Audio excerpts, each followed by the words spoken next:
ഇതിൽ പ്രധാനപ്പെട്ട കാര്യം ഓരോ രാഷ്ട്രീയ പാർട്ടിയിൽ നിന്നും വേറെ രാഷ്ട്രീയ പാർട്ടിയിൽ പോകുന്നതൊക്കെ സാധാരണ ജനാധിപത്യത്തിൽ പതിവുള്ള ഏർപ്പാടാണ്. അതിലത്രയും അത്ഭുതമൊന്നുമില്ല.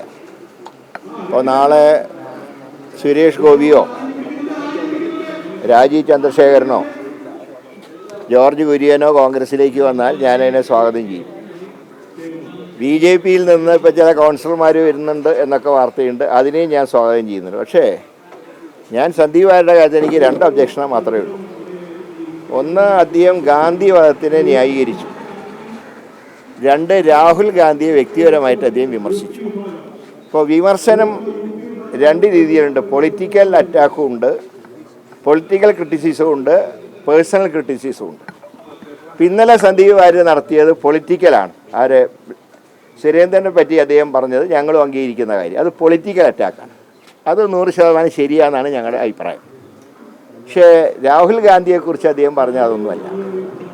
ഈ 2 കാരണങ്ങൾ കൊണ്ട് മാത്രമാണ് സന്ദീപ് വാര്യരുടെ വരവിനെ മാത്രം ഞാൻ എതിർത്തത്. പക്ഷേ പാർട്ടി ഒരു നിലപാട് സ്വീകരിച്ചു, അദ്ദേഹത്തിനെ സ്വീകരിക്കാൻ തീരുമാനിച്ചു. അത് ഇന്നലെ മുതൽ കോൺഗ്രസ്സുകാരനായി.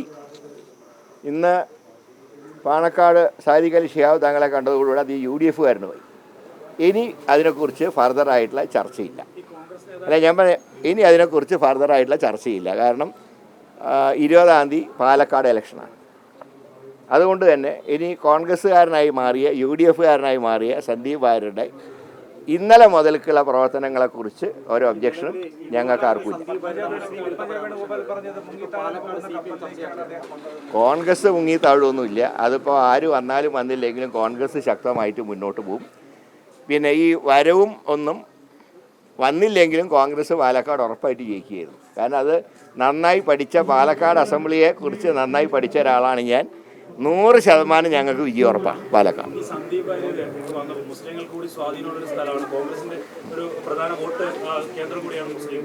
അപ്പം അവർ ഒരു വിള്ളൽ ഉണ്ടാക്കാൻ ഒരു സാഹചര്യമില്ല. ഇത്ര തീവ്ര ഹിന്ദുത്വം പറഞ്ഞ് നടന്ന ഒരാളെ ഈ തെരഞ്ഞെടുപ്പിൽ തൊട്ട് ഞാൻ പറഞ്ഞില്ല, ഇന്നലെ മുതൽ അധികം കോൺഗ്രസ്സുകാരനായി. ഇനി അതിനെക്കുറിച്ചിട്ടുള്ള ചർച്ചയില്ല. ജനങ്ങൾക്കിടയിൽ അങ്ങനെ ഒരു ആശങ്ക ഉണ്ടാവില്ല, ഇത്ര തീവ്ര വർഗീയവാദിയായ മുസ്ലിങ്ങൾക്കിടയിൽ? അതിനെക്കുറിച്ചൊന്നും ഞാൻ പറയുന്നില്ല. അച്ചടക്കമുള്ളൊരു പാർട്ടി പ്രവർത്തകൻ എന്നുള്ള നിലയിൽ ഇപ്പോൾ പറഞ്ഞതിൽ കൂടുതലൊന്നും എനിക്ക് പറയാനില്ല. ഇല്ല, ഞാൻ TV കണ്ടിട്ട് അറിയാം. അപ്പോൾ അത്രയല്ലേ ആവശ്യമുള്ളൂ. കാരണം ഞാൻ അത്ര അറിയപ്പെടുന്ന കോൺഗ്രസ്സുകാരനൊന്നും അല്ല, ഞാനൊരു എളിയ പ്രവർത്തകനല്ലേ.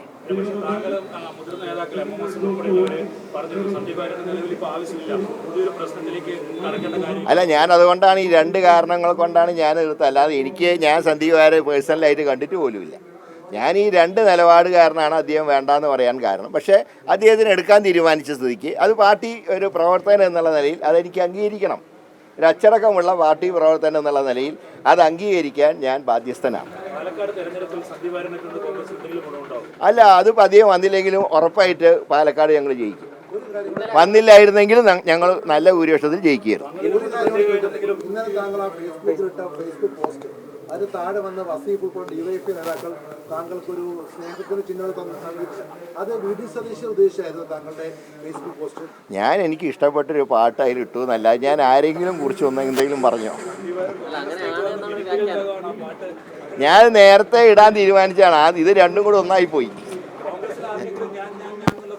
അല്ല, അതിനെക്കുറിച്ചൊന്നും ഞാൻ പറയുന്നില്ല. ഞാൻ അച്ചടക്കമുള്ളൊരു പാർട്ടിക്കാരനാണ്, അതുകൊണ്ട് കൂടുതലൊന്നും പറയുന്നില്ല.